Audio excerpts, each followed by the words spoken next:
Hello, and welcome to this week's episode of the Help on the Way podcast, where we are featuring June 24th, 1985, from the Riverbend Music Center in Cincinnati, Ohio. I am your co-host, The Game, here with my fellow co-hosts, Knob and Fig. Let's go ahead and give them a nice, warm, welcoming Tuesday evening hello, friends. Hello, a nice, friends. warm, welcoming Tuesday evening. Hello, friends. Just like a piece of apple pie. Before we get into our main event this evening, which was a lovely Monday, June 24th, 1985, from, once again, Riverbend Music Center in Cincinnati, Ohio, we are, of course, going to start our show with our Channel 6 music news.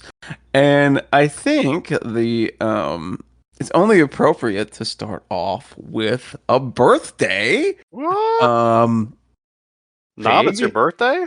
Almost. Is today's Donna Jean's birthday?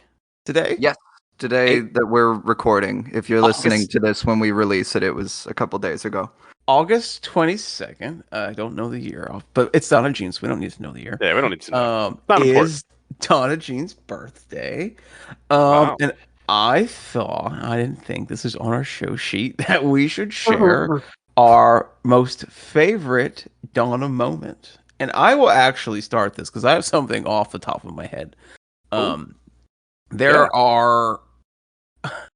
This was on the Grateful Dead subreddit today, on the Donna birthday announcement post.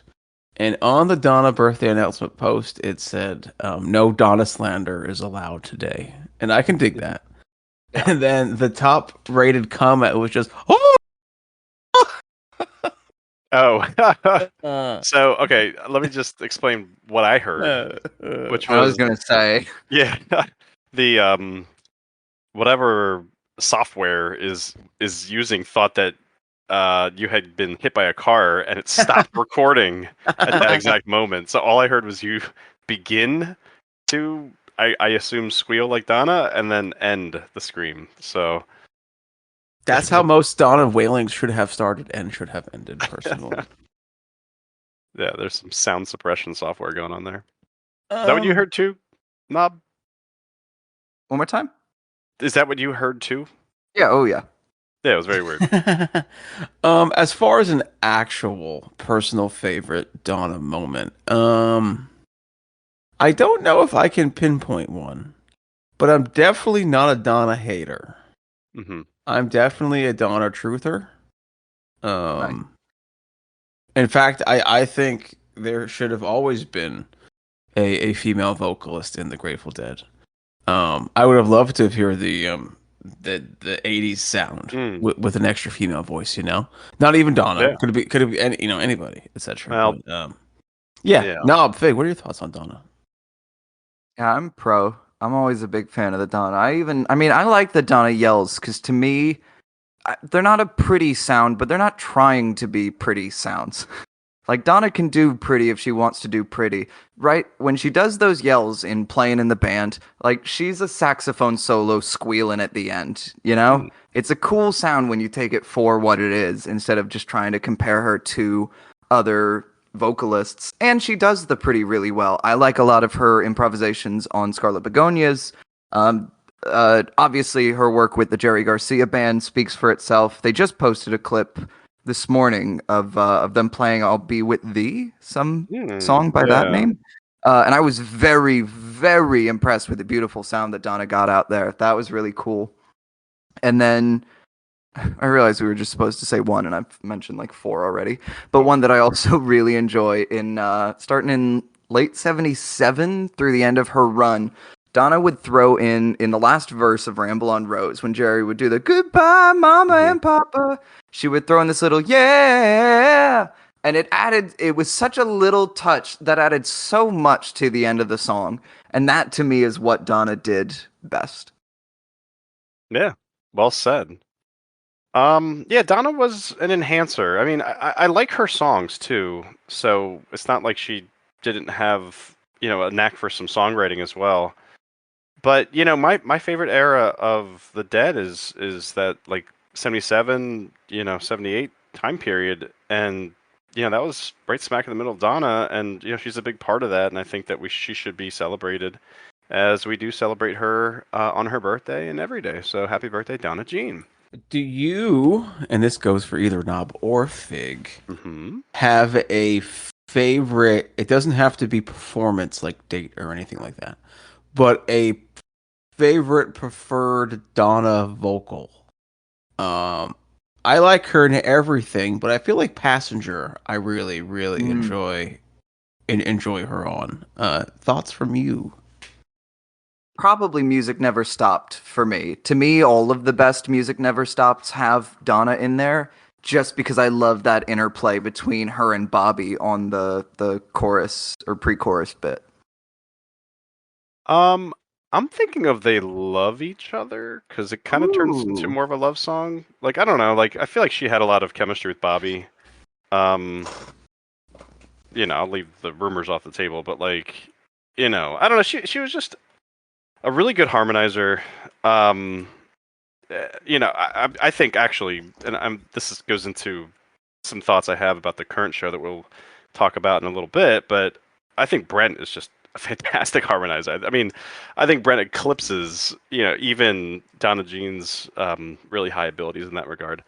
But yeah, I like what she and Bobby can do when they get together, and clearly she's all over, Cats Under the Stars and a lot of other Jerry Garcia band stuff, and so she could really elevate Jerry too. So I don't know, it's cool, and I agree with you. It is kind of a shame maybe that they had that female element for a good amount of the 70s, and then in the 80s and 90s it was maybe forgotten about or just wasn't as prominent. So maybe that was something that they were lacking. All right. And this week, we have a special sponsor. That's right, Knobberfig, you don't even know this yet, but this week we are sponsored by Wake of the Flood, the Angels Share Edition. Wow. That's right. The Wake of the Flood 50th Anniversary Deluxe Edition features the album's 7 original songs and previously unreleased demo recordings of Eyes of the World and Here Comes Sunshine. Recorded in early are we getting money from this, or is it just no. This is all payola.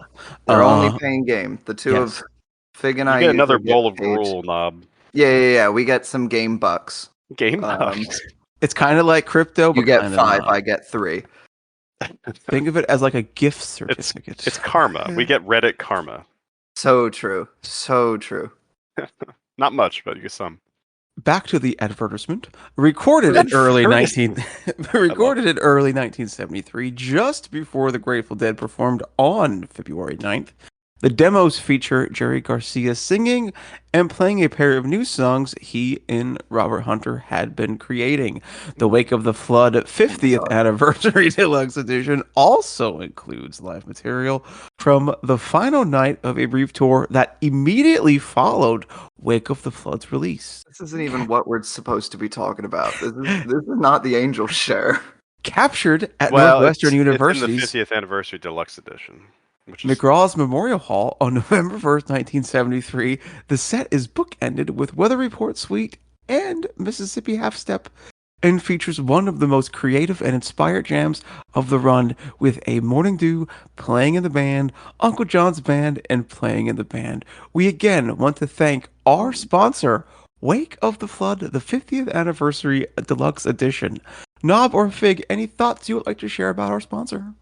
Well, there goes the rest of the time we have to talk about the 85 show. So I want to thank you all for tuning in to this episode of Help on the Way. And please enjoy set 2. I have a little trivia question for the audience and maybe for my fellow co-host. Does anybody know what they're alluding to with Angel Share? What does that mean? I feel like it's an actual heard that term. phrase. I feel like I've heard that phrase before. Yeah, it's a phrase. Well, yeah, because they also used it for the the Working Man's Dead when they Yeah. released the same sort of album. yeah, when they had all those demos. Yeah. So Well, it the was Angel tape. Share. Yeah. So my understanding, and I haven't thought about this in quite some time, but when you're making moonshine or hooch or whatever, and you're distilling, there's more. There's some sort of weird thing that happens where there's like less that comes out than goes in or something like that, and that's called the Angel Share. It's like some just like goes away. I don't know why evaporation isn't the cause of that, but when people make moonshine, they call it the Angel Share.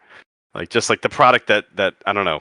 The Angel Share is that Yeah. bit of whiskey that evaporates through the pores of the oak barrels as the spirit ages. Oh, maybe that's it. Ooh, yes. What the hell does that have to do with proving me wrong? What the hell does that have to do with the Grateful Dead Wake of the Flood? Because these are all the other takes that didn't find themselves in the final album.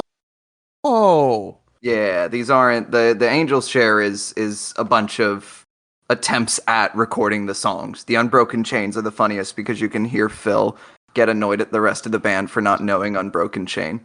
You know what? They should have paid you. Unbroken Chain wouldn't go on until Mars Hotel. They should have paid you for that for that advertisement. Absolutely. I mean, if they want to, I'm not going to say my bank account number on the air, but they know where to find me. Just reach out to me for the routing number, and we'll go from there. All right, and our final stop on this week's Channel 6 news segment is the Billy and the Kids shows from just this past week, August 16th and August 18th. The 16th was at the Baltimore, was in Baltimore rather. Baltimore. It is the Baltimore, really. It was at the Pier 6 Concert Pavilion in Baltimore. And the 18th, our very own Knob was in attendance at the rooftop at Pier 17 in good old New York, New York. Knob, what were your thoughts on Billy and the Kids from the 18th? I enjoyed the second set. I am. A birdie told me you were thinking about bouncing. Okay, well, yeah, that's why I didn't say anything about the first set. I was so happy. Before you dive into it, yeah. I went to the set list thread on Saturday morning, and it was sorted by new, and so I found your comment very quickly, and I literally laughed in bed when I read that you were gonna leave at the end of set one. Can I say real quickly that I have a very similar anecdote where I just opened up, Reddit, probably I guess it was Saturday morning, and I never look at who's actually commenting. I don't know if you guys see the commenter first. I never look at the commenter, but I read Knob your comment, and I read it, and I was like, "Is that Knob?" Because it was like so idiosyncratically your writing, and it turned out to be you. Yeah, I'll paraphrase this funny Reddit comment.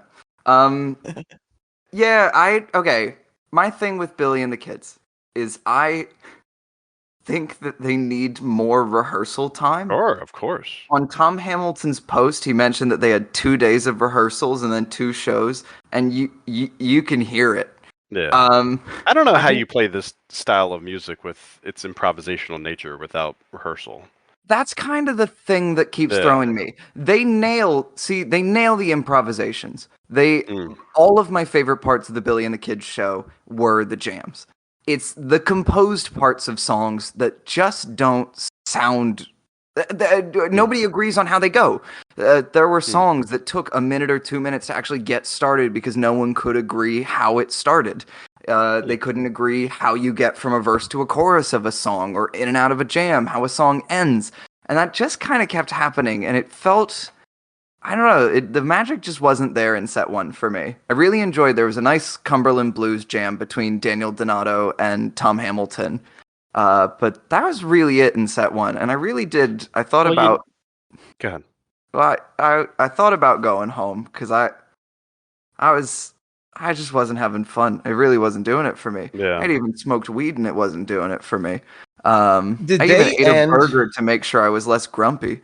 Did they end set one of the New York show with "Built to Last"? Yes, and it So I that is before not a set one closer.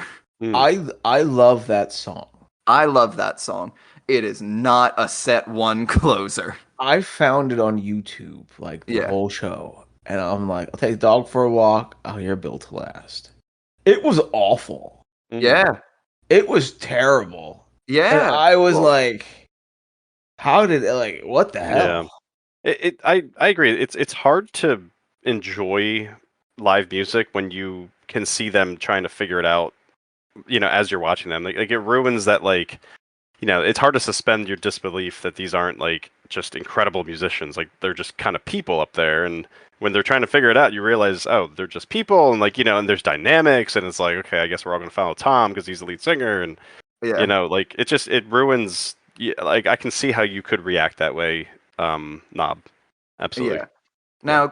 Now, to give the show its credit, I did really enjoy set 2 mostly overall. They opened with drums into "Could You Be Loved" by Bob Marley, and I thought that was really fun because I just set 2 in general, they leaned into the jams more. And what Billy and the Kids does well is jam. They time after time I was impressed with the improvisation because it was so free, it was so loose, it was so fun. And then they would get to a song like Uncle John's Band, and okay. If Dead and Company ever played an Uncle John's Band as slow as Billy and the Kids played Uncle John's Band this past weekend, there would be paragraphs on the internet about putting Bob Weir in a home. Like it was so slow, and the harmonies were so rough and Daniel Donato is a brilliant player. He going from Tom Hamilton to Daniel Donato as a singer is a lateral move. The only person in that band who could sing was Sierra Hall, and they did not let her sing enough songs. A really nice Birdsong jam. That was it felt like the longest song of the night. And I really enjoyed what they were doing there. And then the real highlight to me were the last 3 songs of set 2.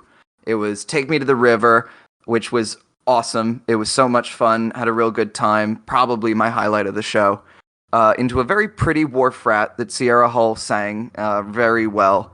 Into Franklin's Tower, which ripped. Everybody got a chance to take a solo on that, and everybody brought it home. That was, if there is anything worth listening to in that Billy and the Kids New York show, it is absolutely "Take Me to the River," Wharf Rat into Franklin's Tower.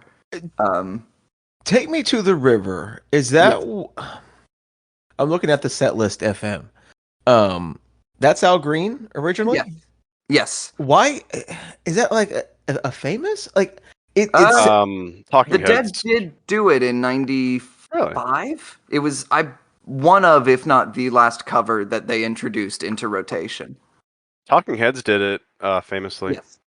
Yes. Put it on an album. Yep. I think it probably was a single, to be honest with you. Yeah. Plus, of course, the talking bass from the things. Yeah. Oh yeah. Billy, big mouth Billy Bass. Oh, for Billy and the Kids. I get it now. Billy Kreutzmann. We can't make that the episode title. I'm gonna get doxxed. But yeah, all in all, I wouldn't call Billy and the Kids a favorite musical experience. I probably wouldn't go see them again. But I am glad I went. Oh, and Pier 17 is a beautiful venue. I mean, I'm biased because I went to college in the financial district. But you have so many gorgeous views, and I really enjoyed looking around at the rooftop. And it's really a rooftop venue? Yep, you're right on the roof.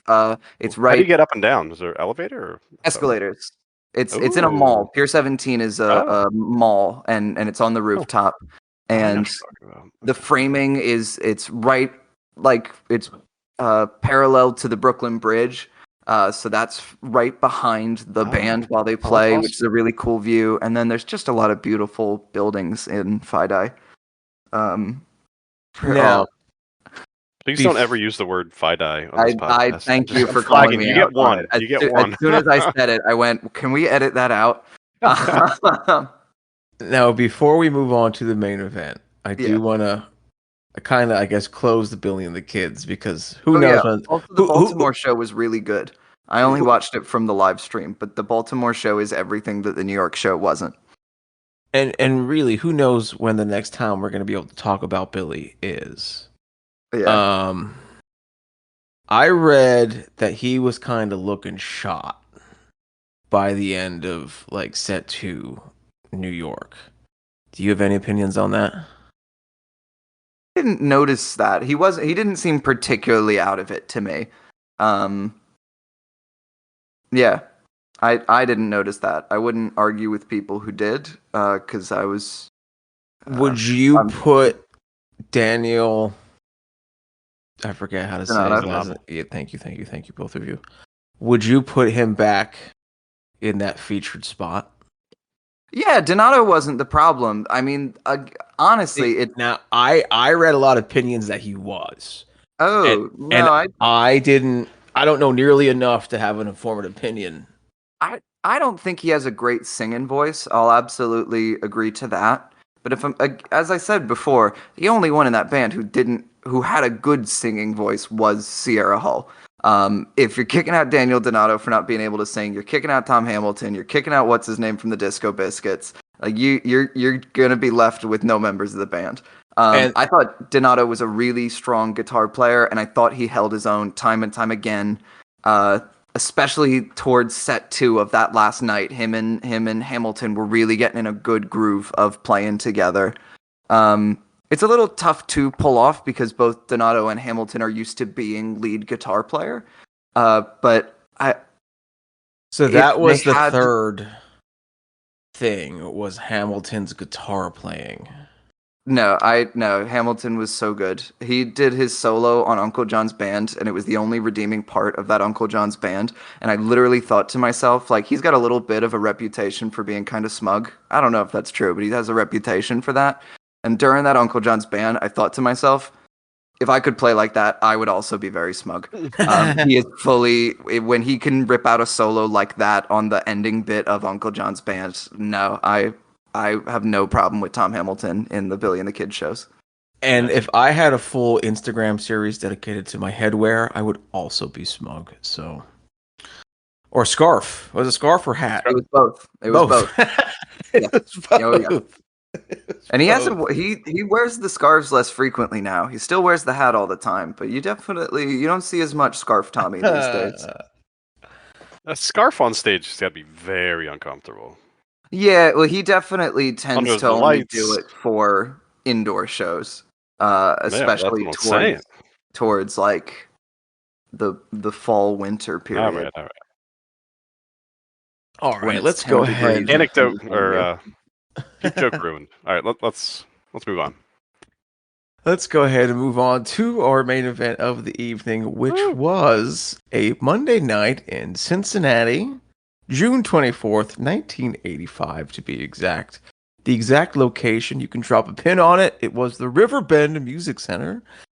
Set 1 opened up with Alabama Getaway, Into Greatest Story Ever Told, They Love Each Other, New Minglewood Blues, Tennessee Jed, My Brother Esau, Loser, and then set 1 closed with Let It Grow. Fig, what were your thoughts on set 1?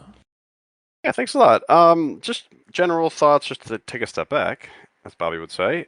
This was a really good recording. It was a good soundboard recording. The one big negative I would say is just way too much vocal effects. Like Dan Healy, I think, was the guy who famously would throw vocal effects onto the band's, vocal lines, and like it was just outrageous tonight, just outrageous, and it ruined a lot of what I liked about the show.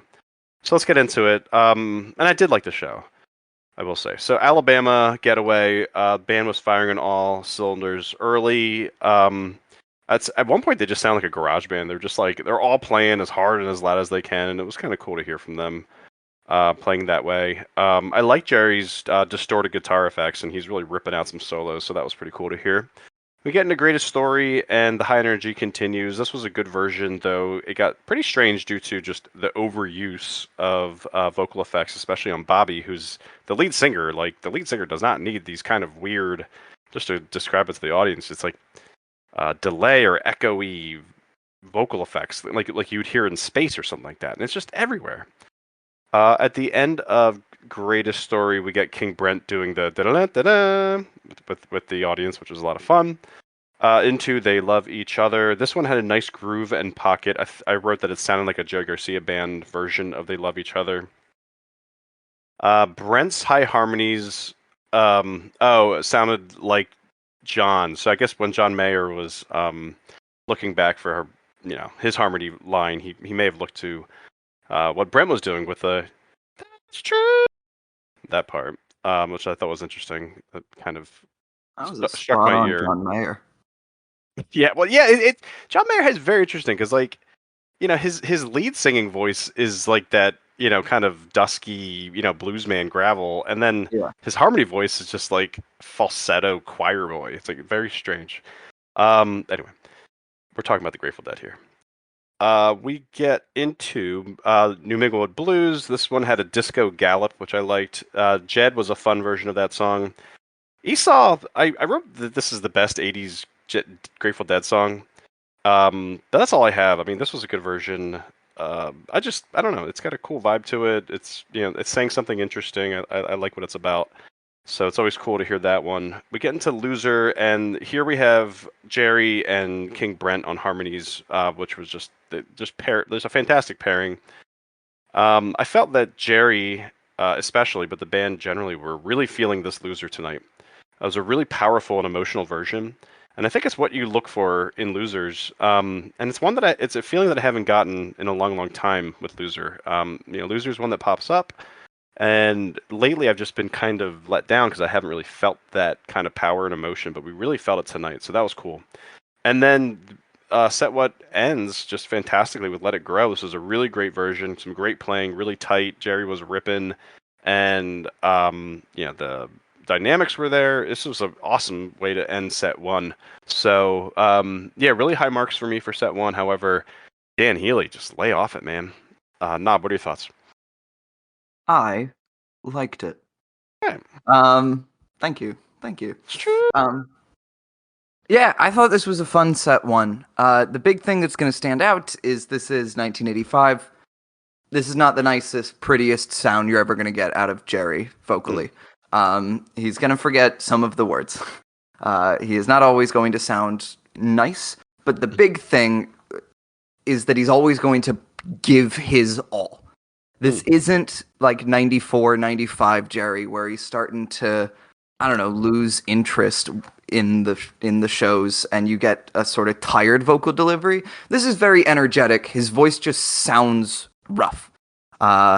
This doesn't bug me on every song, but it does bug me on some of the songs, and it will come up from time to time. I thought Alabama Getaway was a great opener.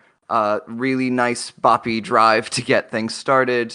Jerry, despite having some scratchy vocals, there is a passion and energy that keeps me interested. I really love what the Rhythm Devils are adding to this one. Really fun guitar solo at the end. It's just a good, fun opener it's just good dancing music. Nice. Greatest Story Ever Told, there's kind of a sloppy start to it, but once it gets going, it's very fun. It's a very high energy rendition. I don't know what's up with Bobby's voice in only this song. I kind of was bracing for a worse sounding Bob, because on some of those high notes in this song in particular, the voice just wasn't there. But as the show went on, it became clear that Greatest Story Ever Told was an anomaly in that regard. Don't know what happened there. Really love the harmonies between Bobby and Brent on Greatest Story Ever Told. Really nice. A really good groove on They Love Each Other. I would agree with you that it's very Jerry Garcia band sounding. It's not always note perfect, and Jerry doesn't know all of the words. But I'm into it more than I normally am with these slower They Love Each Others. When we get into the solos, it is really good. If this was an instrumental rendition, I would be raving about it.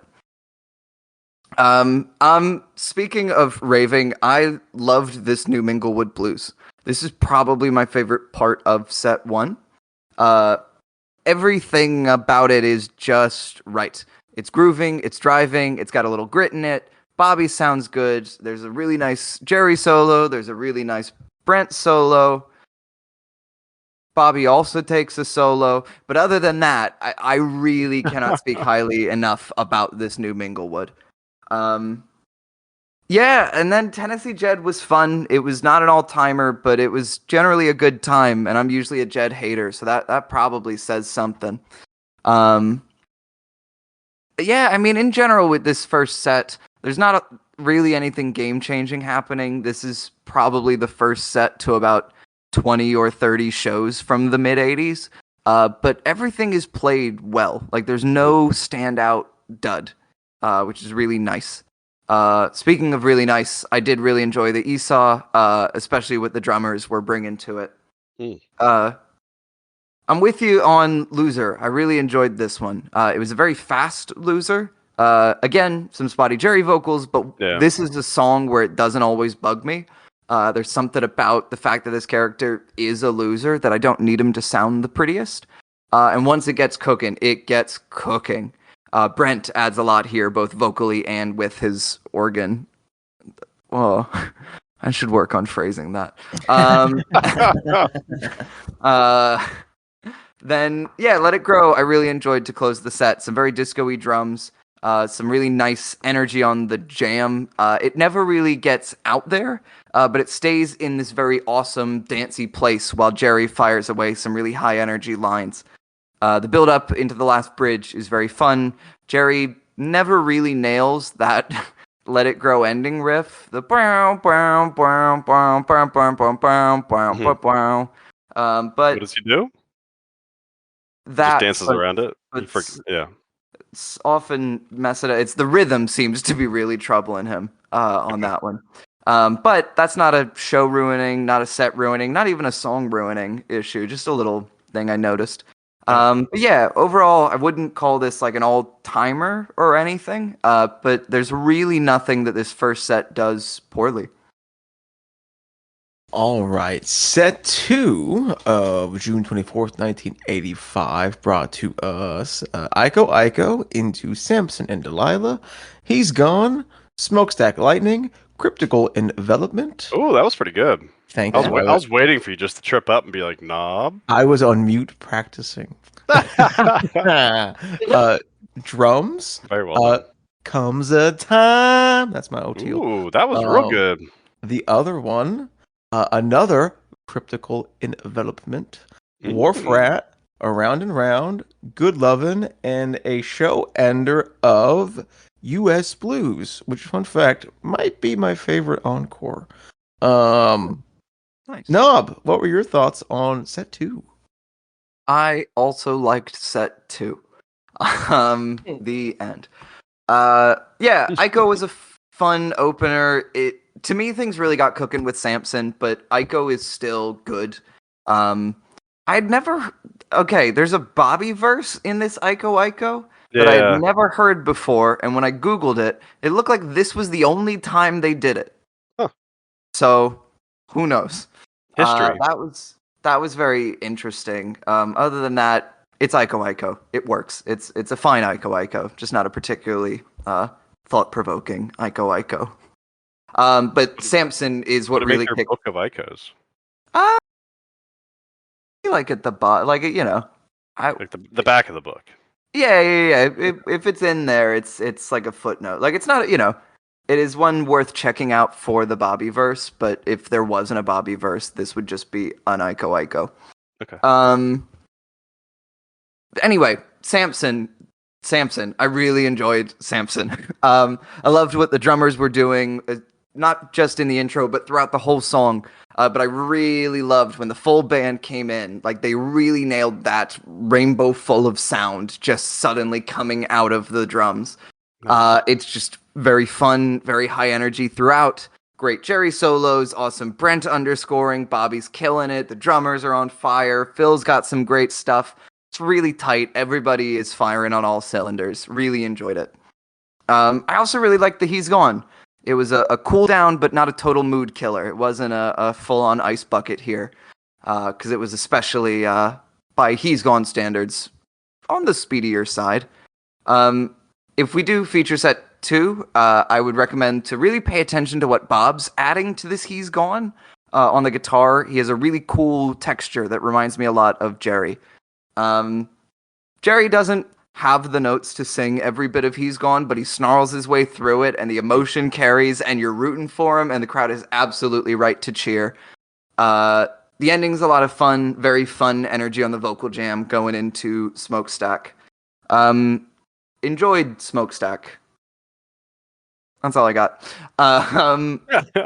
Cryptical sounded really nice. I kind of, no disrespect to the Dead or to their playing abilities, but often when a song like this gets busted out after a long while, it usually sounds sloppier than this Cryptical did. I was very impressed with it. Jerry's voice, still Jerry's voice, but overall, I really thought this was a fun and well-played Cryptical. Going into drums, which I thought, okay, I'm gonna geek out about the Grateful Dead for a second. Only now. You on this podcast? I know, but don't you have other avenues to geek out on the Grateful Dead about? Like, come on, man. I mean, sure, but you don't get a lot of second dates that way. Drums. Okay, so when the whole Cryptical, the That's It for the Other One suite, when they would play that in the '60s, Can I ask you a question? Yeah. Is That's It for the Other One just the other one, but like with like Other One Plus, or what are we talking about with That's It for the? Okay. So That's It for the Other One is when you do Cryptical Envelopment into drums, into the other one, back into Cryptical Envelopment. Which is what we're doing tonight. Yes, with a Comes a Time thrown in the middle. Oh, okay, gotcha. But it was one of their earliest suites. They quickly dropped the Cryptical and drums and Cryptical parts and just stuck with the other one. But we get the full suite here, which is really cool. I think this was the second time they had busted it out since 1970. I should have looked that up before speaking out loud. Anyway, part of this sequence was always a drum solo, but it was drums duet. But it was usually only about 2 or 3 minutes. Probably the longest I can think of off the top of my head is like 6 minutes. Mm-hmm. But that one is like a notable outlier. But it was cool to hear drum space be thrown into that spot. Mm-hmm. There's something about like an update. Yeah, old Dead getting to meet the new Dead where they are, and new Dead getting to throw in not just the usual 2-minute drum solos you expect from the That's It from the Other One suite, but a full drum space. And it comes a time, which was really cool. So yeah, I was excited. Thank you for taking the opportunity to geek out. That was good. Good analysis. Thank you. And I really enjoyed the drums. It was very not just because it's usually part of the That's It for the Other One suite, and that was really cool, but it was just a really good drums. It started off nice and intense in the Other One style, and then once Mickey switched to the percussion toys, it just became fun. I had a lot of fun listening to drums.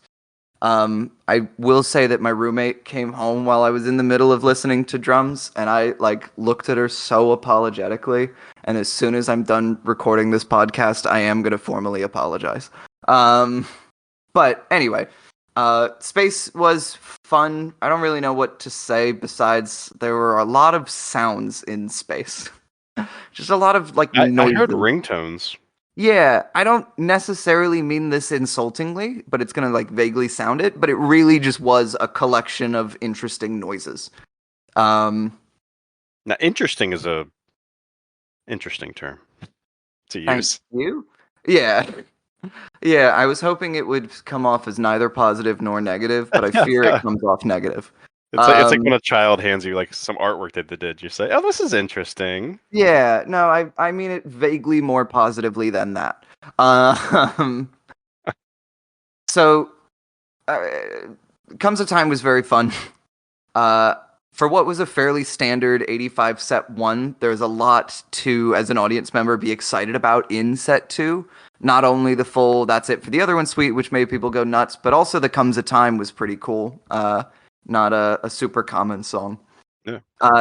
This one is a song where Phil especially stands out. I really like what Phil's adding to this Comes a Time. Again, Jerry vocals, and it does kind of drag in the beginning, but there's a lot of great feelings, and it really comes together in the end. Into a very short The Other One. Never really goes anywhere crazy, but it keeps the energy up. The drummers dominate The Other One. And a really great performance from Phil as well. Phil especially shines in the post-drums part of the show, in my incredibly smug opinion. Then a slick transition from the Cryptical into Wharf Rat. This is the song where the gritty vocals bugged me the least. Despite it, maybe even because of it, it was a gorgeous rendition of Wharf Rat. It was moving forward when it needed to move forward. It allowed itself to breathe during the bridge. It even got a little intense towards the end. It really went on the journey you want to take with Wharf Rat. And it is definitely a highlight of the set for me. As always, a tight transition into Around and Around. Really nice build up on that one, grooving. Love Brent's contributions, especially. I would never call this an all-timer, but it also does everything right. I really enjoyed Around and Around, and then a very fast Good Lovin' to bring us home. It was very funny hearing Jerry and Brent correct who they're singing to in their little backup harmony. When Bob was like, I said doctor, and they were like, baby. And then he goes, Mr. MD. And Brent starts going doctor, but Jerry still sings baby. And then, oh, can you tell me? And then they both sing doctor. And that was cool to hear. And then Bobby talks about whatever the hell he talked about for 10 minutes. I actually, I transcribed a bit of it. It's just nonsense, but go ahead. Sure. I'll let you cover that one when we get to, I trust you on that. And then, US Blues was a fun encore. I do always enjoy it as an encore. Overall, I really enjoyed this show. What did you think, Fig? Yeah, I think I liked it. I don't think I liked it as much as you, however. But you hit on a lot of really good points, and I'll try to add a little bit of something to that. So Iko Iko was a nice groove, and I like the vocals because we get Brent on vocals. And I'm juxtaposing it with last week's show, which second set started with an Iko where we had Jerry on vocals. And I gotta say I like hearing what Brent can do on this Iko. And it's just like last week I just had that kind of note where Jerry just seemed like the sad guy at a party, and this one the party was right there. So this was a big change from last week's Iko opener. Samson I don't have much about, but it was a good rockin' version. I thought it was interesting that we got an Esau and a Samson in a Monday show, so they're going biblical on a Monday show. And Greatest Story. Jeez, what are we doing here? What are we doing, guys? He's Gone was soulful. So I liked the version, but it was just absolutely ruined by the vocal effects. A lot of them. Smokestack Lightning was really good. Cryptical Envelopment. So I kind of was feeling the Back to the Future vibes here, and I was thinking of Primal Jerry singing this, and then the change in Jerry's voice. I mean, how many roads did so many roads Jerry has seen since last time singing this, and it just it's such a big change in his voice, from all those years. But I'm glad they did it. That's a real risk when you're bringing up something that you haven't done in decades. Yeah, and trying to do something that a younger version of yourself did, and they did it, and I'm proud of them for doing that. So Jumps in Space happens. I heard cell phones ringing, and then they were talking, which was not fair. That kind of creeped me out. Yeah. Comes a time. This is a good version of it. A birdie told me that this is actually the first time that we've covered Comes a Time on this podcast, which I find hard to believe. True. Yeah, I heard such a thing. I heard tell. So they break into it after drums, and the strumming pattern actually sounded like Broke Down Palace, which was interesting. Jerry's feel, like I think the meter is what you would call it. Just like the way the rhythm of his voice as he was singing was just not on. Like, I mean, I like Comes a Time, but it needs to have that kind of meter to it. It has a very specific feel to the vocal line. And Jerry just didn't have it. He was just singing it like da da da da da da da da. It wasn't there. So not a great version of Comes a Time. But they go back into the other one, which was pretty awesome. This was lots of noise. They're back to their garage band stuff. Now Brent has these plunky sounding keys, which typically I do not like whatsoever. That kind of plunkiness, but this one was kind of cool just because of all the noise going on. And then we get a ripcord change back into Cryptical Envelopment. And this was about 40 seconds long, and I actually applaud them for not going big on this one, because in Primal Dead area, like they would go big with the he has to die part, and I'm just glad they didn't go there. But then we get a really interesting transition, really cool transitioning into Wharf Rat.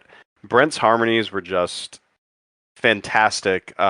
His harmonies, his voice really is an instrument, and he brings harmonies that he think like a cellist would bring, or cello would bring to like a symphony or a orchestra, and it's such an incredible talent. Nob, one of the episodes that you weren't on was Brent's, I guess, anniversary of his death, or we were eulogizing Brent, and that was one of the things that we were talking about, was just like how amazing King Brent's harmonies are. And Wharf Rat was a really good example of that. Around and Around was good Lovin'. Not my favorite Dead song, but I really do think it's the prototypical Dead song. It's got that like boppy feel, just fun, and all the instrumentation I think is just really is the Grateful Dead in my mind. Did anybody hear that song like "Hey baby, I wanna know"? Yeah. Did you guys hear that in that song? So it was like the middle of the song, right before Bobby's little rap, and Brent brings that melody into it. Did anybody else hear that? It was really interesting. Anyway, this is the magic of Brent Midland, everybody. I will wait until so I transcribed some of the stuff that Bobby was saying, but I'll wait until Game asks us if there's anything else that we have to say. So I'll skip that part, and then U.S. Blues was a pretty decent ending to the show, and that's all I have to say.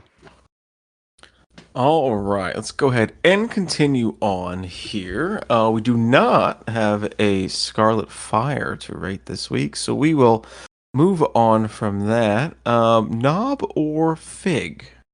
Will this show make your Book of the Dead? Knob?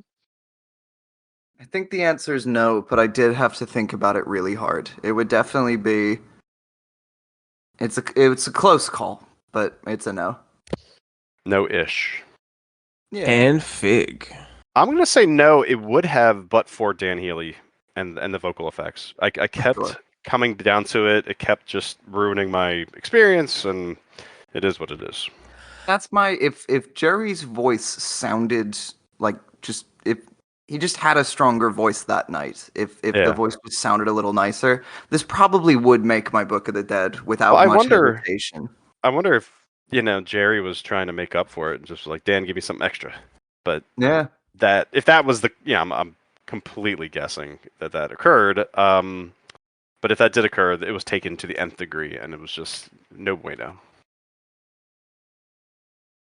Game. All right.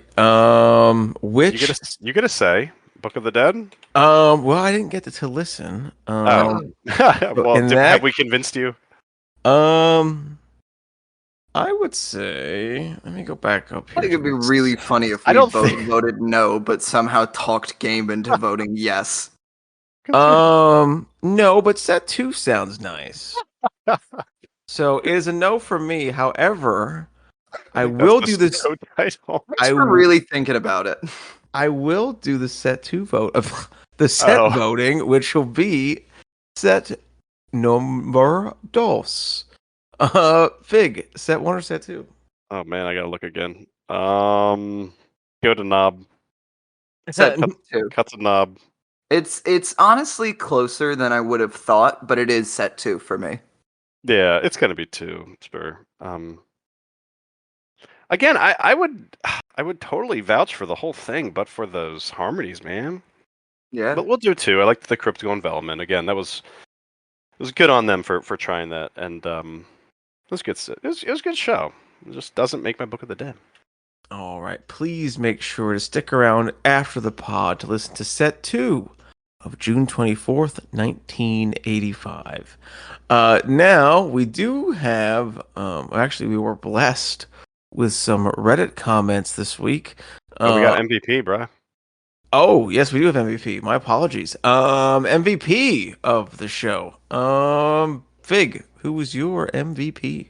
Yeah, I found a way to put a little graphical representation of a crown into our show sheet, so it's gonna be King Ooh, Brent. let's go. Knob, show MVP. Yeah, I was having a hard time choosing between Brent and the drummers. So since Fig shouted out Brent, I'll shout out the drummers. Oh, what? And even though I didn't listen, I'm going to vote for King Brent anyway. Of course you are. I feel like I was really hard on Billy and the Kids, so I also want to say that the drummers really brought it 40 years ago. Cool. All right, now we're going to move on to our Reddit comments. And our first comment is from Comment MVP. Fig, how did you say this username earlier? Oh, I say Cabonius. Cabonius? I like that. Cabonius. Definitely an MVP. Definitely an MVP. This comment from Cabonius is going to be read by both myself and Knob. I will be taking part A, and Knob will be taking part B. So part A of Cabonius's comment is as follows. This is one of the best shows of 1985. Very little from this year has been officially released, but this show is one of them as part of the 30 Trips box set, with the other being Dick's Picks Volume 21. 85 is one of those years that tends to be polarizing, with heads either loving it or hating it. I love 85 because it is liminal, straddling the line between the early Brent years as he was finding his way and trying out keyboard configurations, and then the touch years where the band had really found their sound and was locked in. The band was still flying a bit under America's radar, so crowds weren't out of control, and Garcia's big health scare still hadn't happened. We didn't know it was a golden age. Now, obviously, the mid-'80s have some times where Garcia wasn't playing well, but there's a lot to like in June 1985. This entire week of shows with Alpine, SPAC, Hershey Park, and Merriweather Post is one continuous high point. Obviously, by now, everyone on tour had heard the Cryptical Envelopment had been played, and this show features one of the versions that the Dead played of the song that summer. Perhaps to mark their 20th anniversary, or perhaps just because they felt like it. For 6/24/85, I'd suggest paying particular attention to space. It's a spooky, twisted space, and there's no mistaking the Big Other One theme, but eventually comes a time materializes from the chaos, and it is an unexpected pleasure. Garcia's voice is gravelly, yes, but it's still a beautiful performance, with the other one eventually following. I love this show, and I hope others will discover it and come to appreciate that summer 85 vibe. For those who haven't heard this one for a while, jump back in. You won't be sorry. Awesome. Beautiful, beautiful limerick there from our friend Cabonius. We have. Sorry, what do you think a limerick is? I have no idea. It's about. I'm going to call you out so brazenly, but I want you to define that word real quick. I like it. That's its definition. Does he know more or less than Fig does about what an angel share is? Oh, less. Definitely less. Probably less. I was in the ballpark. I will take our next comment, and then Fig, I will have you read the final one. Okay. Our next. Read it like Thank you. Our next comment is from DocMan427. And Docman has to say, I think 1985 is a better year than most give credit for. It's not a favorite, but still a lot of good shows like this one, as well as Alpine, Red Rocks, Berkeley, among others. Cool. A lot of 85 love out there. Yeah, and here's one from. Go ahead. I would just say that I agree. It is definitely a better year than most give it credit for. It's got that reputation because it's so close to Jerry's health scare. But I think that despite some gravelly vocals, you get a lot of really good shows here. Cool. So we have our last comment, Reddit comment here from JWG3. frequent commenter who says, I'll keep this one simple because that's the vibe I got from the show itself. This was a very enjoyable listen from top to bottom, specifically from a song selection and song execution perspective. It felt like they were reading my mind on what song I wanted to hear 85 Dead play next, which made it super fun to multitask and or sing along to. For me, it's all multitasking. And I'm sure that effect would have been even better in person. Outside of some extremely smooth transitions between songs, there were not really any jam or instrumental specifics that stood out to me too much, exception below. And for that reason, this is an unlikely choice of show for me to revisit on my own time. It did not make our Book of the Dead either.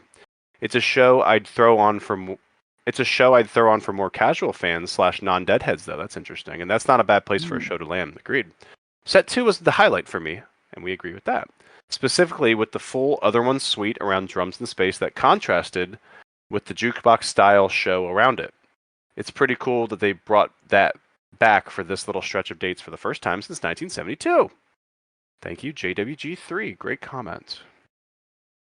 Let's bring her home. All right. Looking forward to next week, we have April 7th, 1995, Tampa Stadium, Tampa, Florida. This looks like a heater, doesn't it? That's set 2. It looks stay away. I'm seeing red flags all over the place here. It sounds like that it does that start with show that I saw last summer all over again. It does start with Eyes of the World, set 2. Eyes into Saint? Yeah. How does that work? They do the intro. Yeah, I was gonna say they do the start the song. Yeah, they end Eyes and then they go into the. It's really like the build-up bit at the end of Lost Sailor into Saint, but that's how they tend to do it. There have been standalone. They would open sets with Saint of Circumstance sometimes at this stage in the game, and that was always wild. So, looking at some of the positives of this set list now, it is 1995. Yeah, Visions of Joanna will be really nice. Masterpiece will probably be 2 Dylans back to back, which is interesting. Loose. I like Loose Lucy. I said on the podcast recently that's usually a sign that Jerry's going to be into it. So, fingers crossed. Set 2 looks cursed, however. It is brutal. That is not a series of songs I'm looking forward to listening to. Maybe this is just a rare gem that's just waiting to be unearthed. Yeah, I'd be happy to be proven wrong. I would love to love this show, but I am not. I am hesitant reading it on paper. Do you want to speak Set 2 into existence, game? Or are we gonna leave it on paper? Let's leave it on paper. Yeah, an exciting cliffhanger for next week. As always, please go ahead and smash that subscribe button and like and share with any and all of your Grateful Dead loving friends and family. Of course, you may find us at wherever podcasts are downloaded. However, if you do happen to use a service that loosely rhymes with "I'm not throwing away my shot," you won't find us on there. However, most other major podcast platforms you will find us on. If you do like to get your podcast the old-fashioned way, please come to us on the web at helponthewaypod.podbean.com. If you'd like to email us, please do that at helponthewaypod@gmail.com. And of course, you may communicate with us on Reddit at reddit.com/r/Grateful Dead. Any parting words from Knob or Fig? I'll just jump in and say that we have been getting some positive comments about this 95 show. And just so people aren't in suspense, this was the transcribed version of what Bobby was saying in Good Loving. Can't help but think about the world. Seems like things are getting darker in every conceivable way. We got hijacking terrorists. We got global politics. We got something unintelligible. And then it went to Good Lovin'. And then Jerry was like, gotta have Lovin'. Get you off that track, Bobby. Go ahead, Knob. Sure. Right before Loser, your friend and mine, Bob Weir, says that during the break, we're going to be holding a raffle, and the winner of the raffle gets to hold the rhythm section hostage. So just so you all know that during the break of this show, we're going to be holding a raffle, and the winner of the raffle gets to hold me hostage. We're gonna have the most comments of the show so far with that. Thank you. I'll take it. I'm Wanting going to be held hostage is like a step below positive attention. I'm going to be reaching out to our friends over in Southeastern Asia and going to see if I can get them to bot the post and flood it with comments and see if we can find a winner for that contest for that raffle.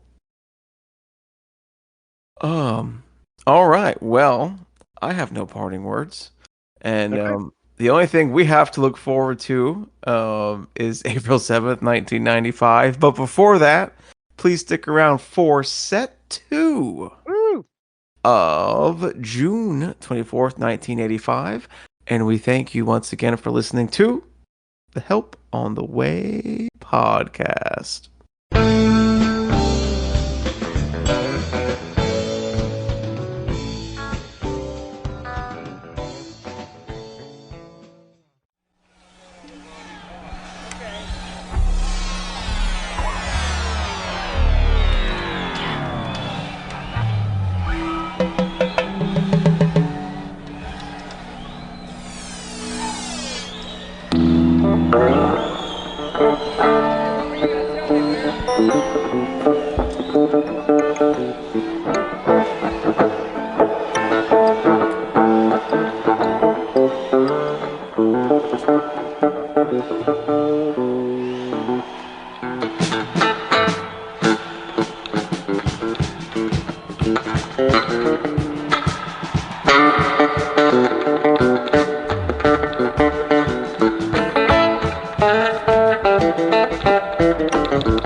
ande, Giacomo fino anane, Giacomo fino ande.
good looks, God knows a cool black.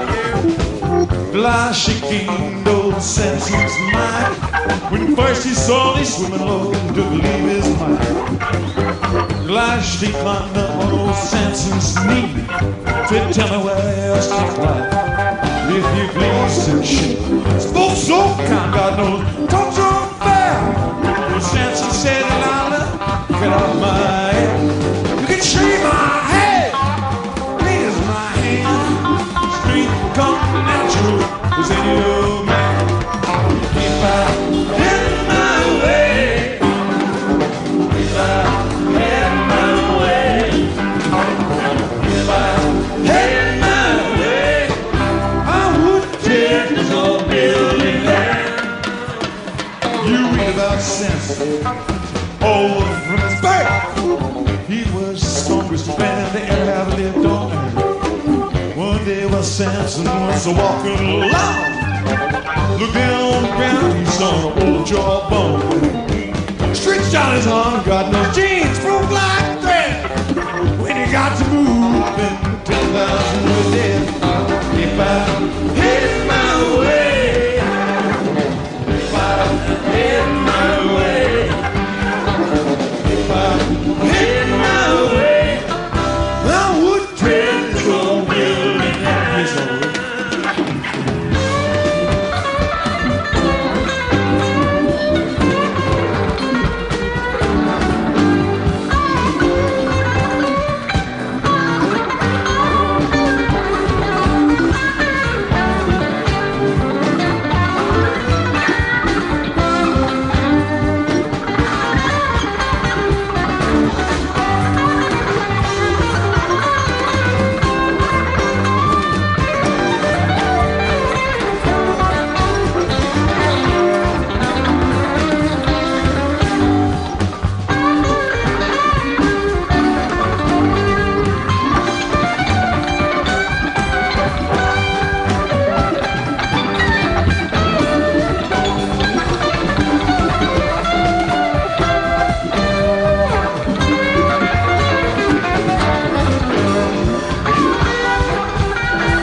Samson and Delilah, they got in town. Samson he cut up on the lion's back.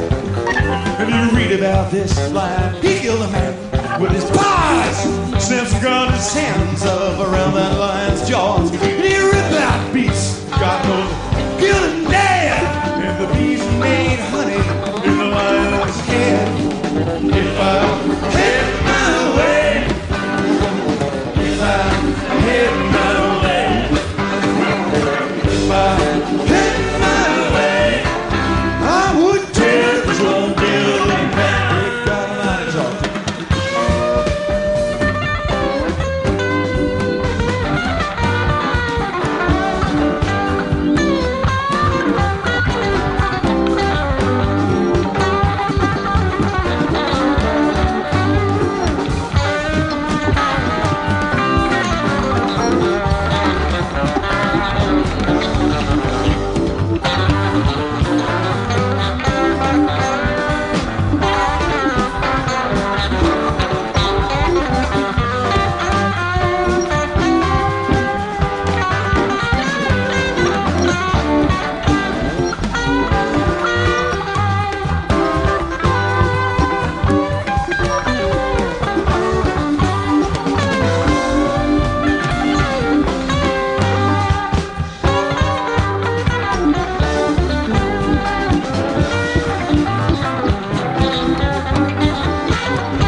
Same old rat in a drain ditch, caught on a limb. You know better, but I know him.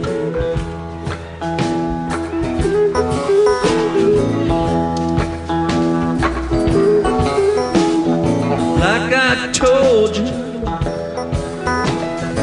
what I say. Till your face right over your head.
Nothing's gonna bring him back.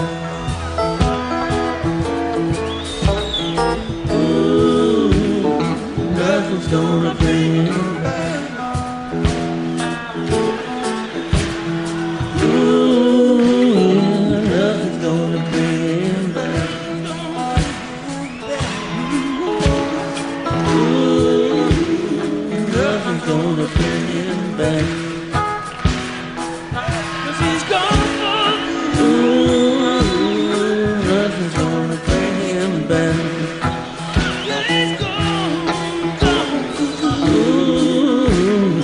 Nothing's gonna bring him back. Go, bullet, go, go. Ooh, yeah, nothing's gonna bring him back. Well, it's gone. Ooh, nothing's gonna bring him back. Nothing's gonna bring him back. Oh, nothing's gonna bring him back.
sister.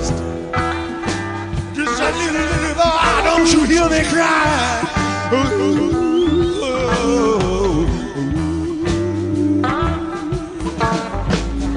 Oh, where'd you sleep last night? Little girl been gone, don't you hear me cry?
In the day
Comes a time when the blind man takes your hand, says, don't you see?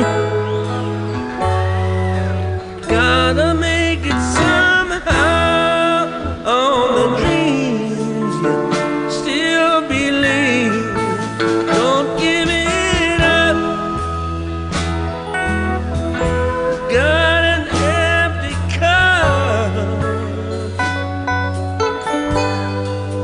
only love can fill. Only love can fill.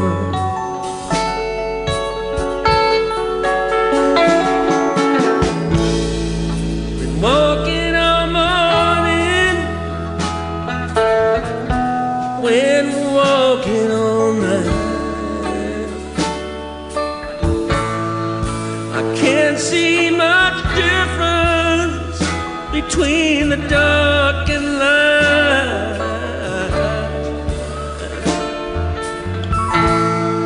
And I feel the wind, I taste the rain. Never in my mind to cause so much pain.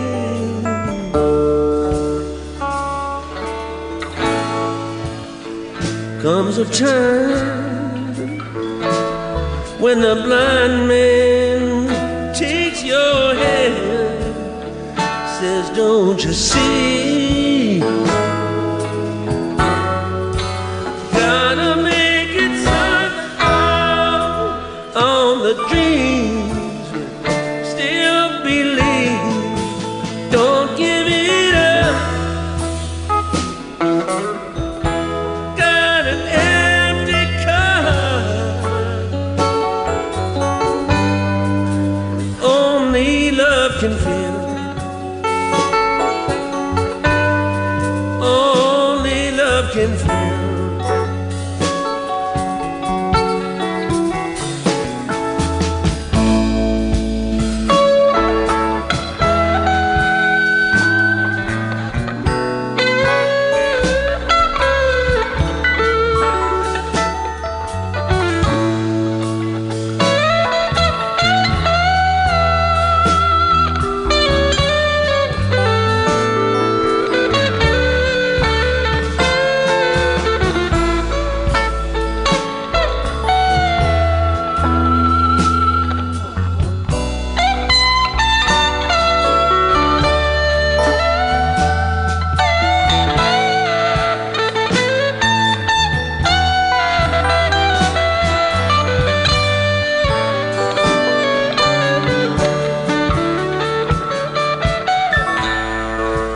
Day to day,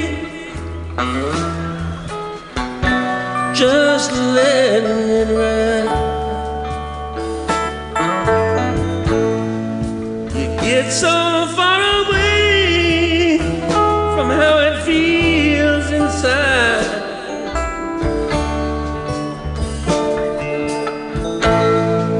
You can't let go, 'cause you're afraid to fall. The day may come when you can't feel it all.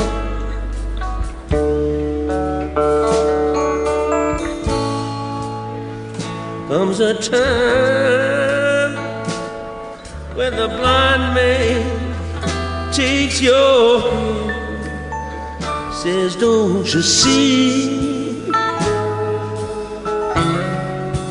Gotta make it somehow on the dreams you still believe. Don't give it up. Got an empty cup. Only love can fill.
this road. The rainbows fly around and round and tremble then explodes. He left a smoking crater of a mind that like to blow away. When the heat come round and busts me for smiling on a cloudy day. Coming up now, give it around, y'all. Coming up now, give it around.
The bus stop in his place.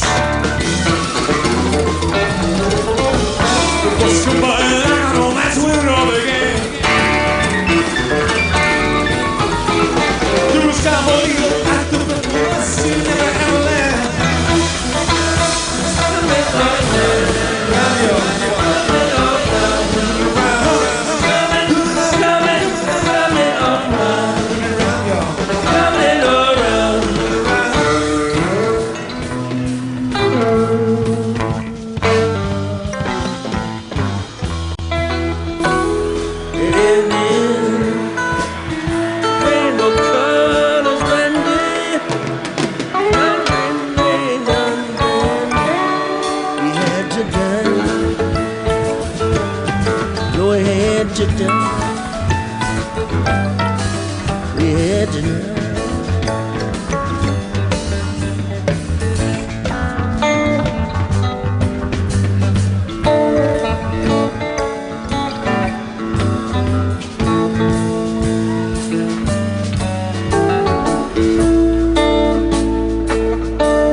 Dogs of the city.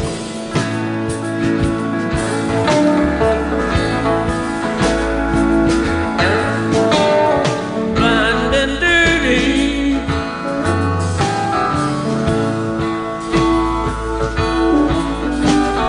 Ask me for a dime for a cup of coffee. Got no dime, but I got some time to hear his story.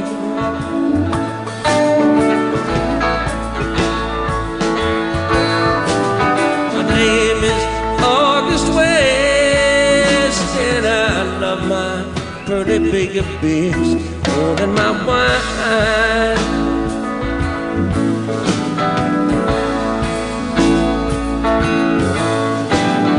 More than my wine.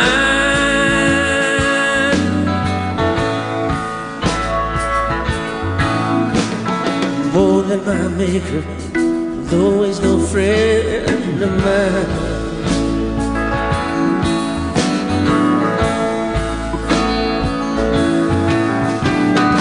Everyone said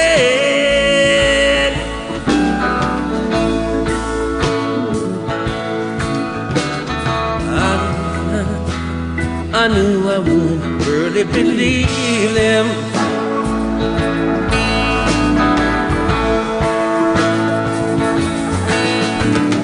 Half of my life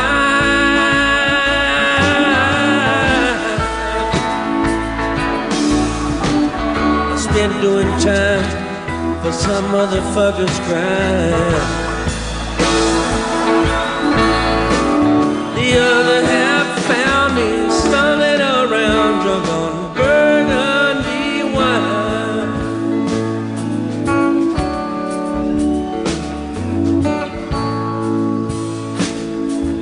But I'll get back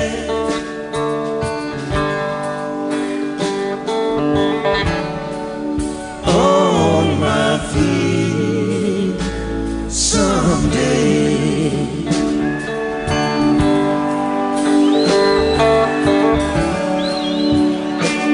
The good Lord willing,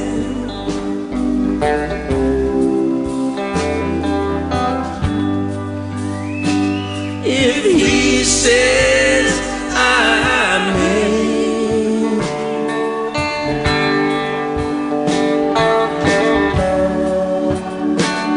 I know that the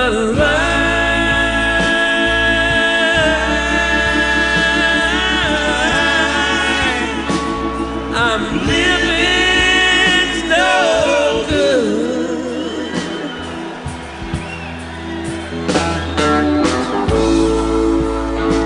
I'll get a new start.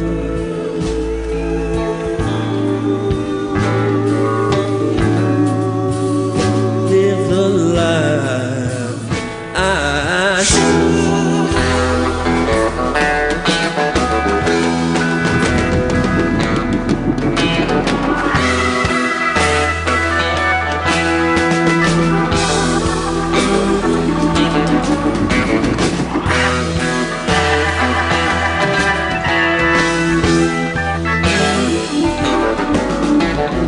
I'll get up and fly away.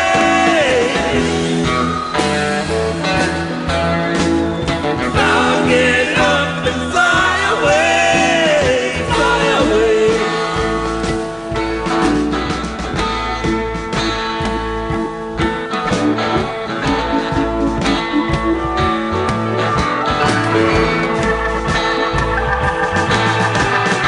I've been true.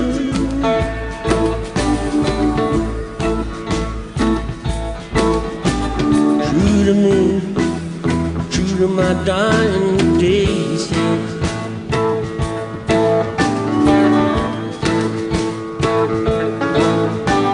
I said to him,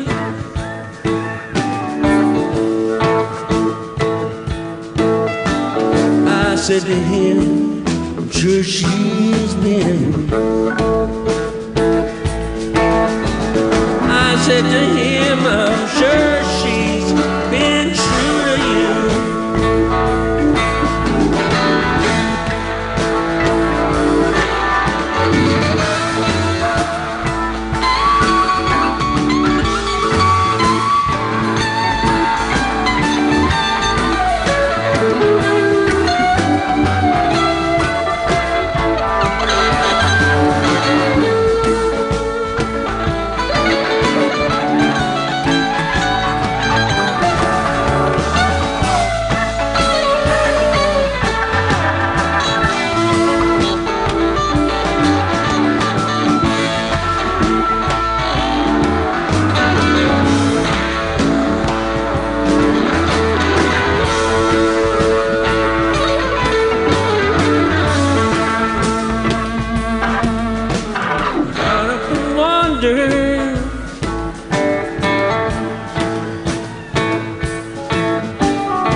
but just to hang around.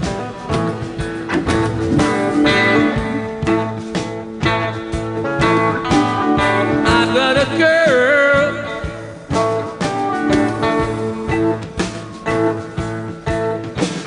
named Bonnie Lee. I know that girl has been true to me. I know she's been, I'm sure she's been true to me.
Stop dropping to the moon went down. Though the scent is so sweet, I had to take a chance. Rose out of my seat, Lord, I had to dance. I started moving my feet. Oh, yes, clapping my hands.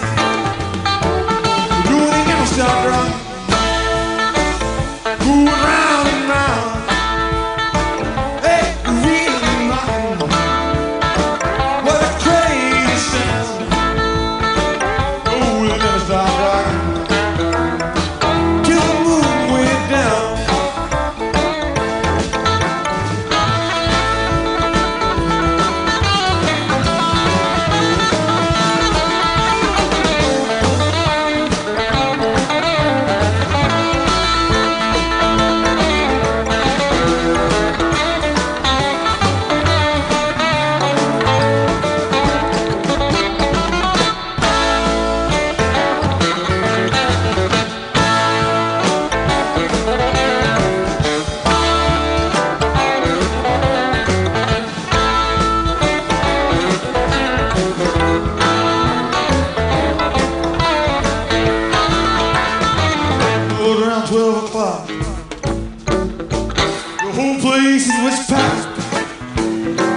The front door there was locked.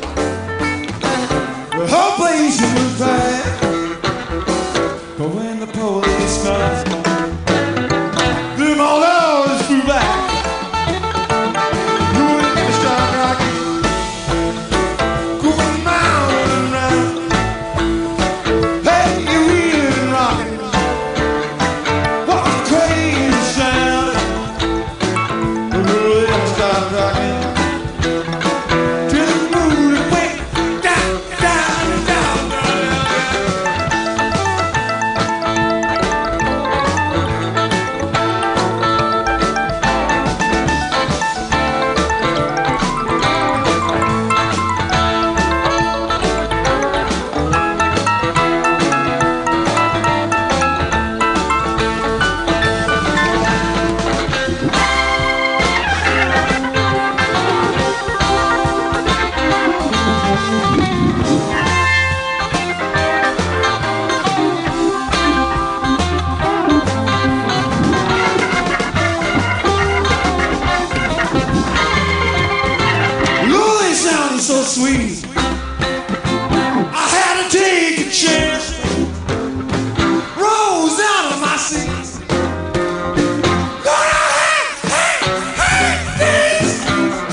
Good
love.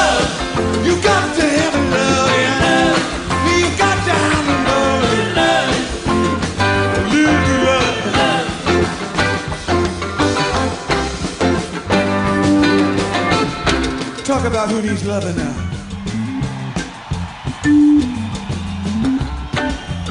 I think maybe some of us do now. Maybe all of us do.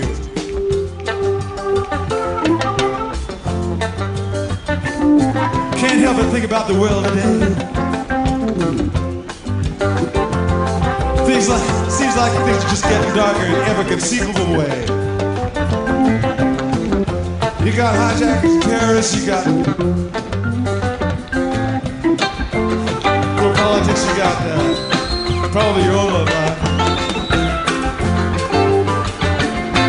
Make you wanna run, make you wanna hide, make you run away. Got to have loving. That ain't gonna make it. That ain't gonna get it. Not today. Got to have loving. Listen. No matter how bad it seems, no matter how dark it seems,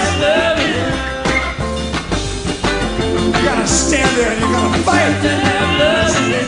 Deep down, you gotta like. Got to have loving. Turn it on now, let it get strong and let it get right. Got to have loving. Push back, push back, push back the night. Got to have loving.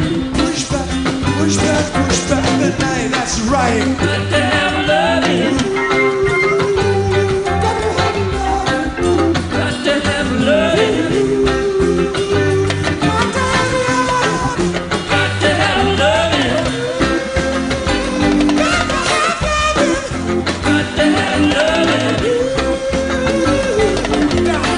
Reach inside now. Got to have good loving. Got a lot deep within now. No matter how dim now. Turn it on. Hey! She gives me good love. No, no. Give me good love. You make me blind. And knows when the sun is shining. We can feel it, feel it. We can feel it too. That's right, you. Give me good love. That's right. Got to have love. Give me.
Red and white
say.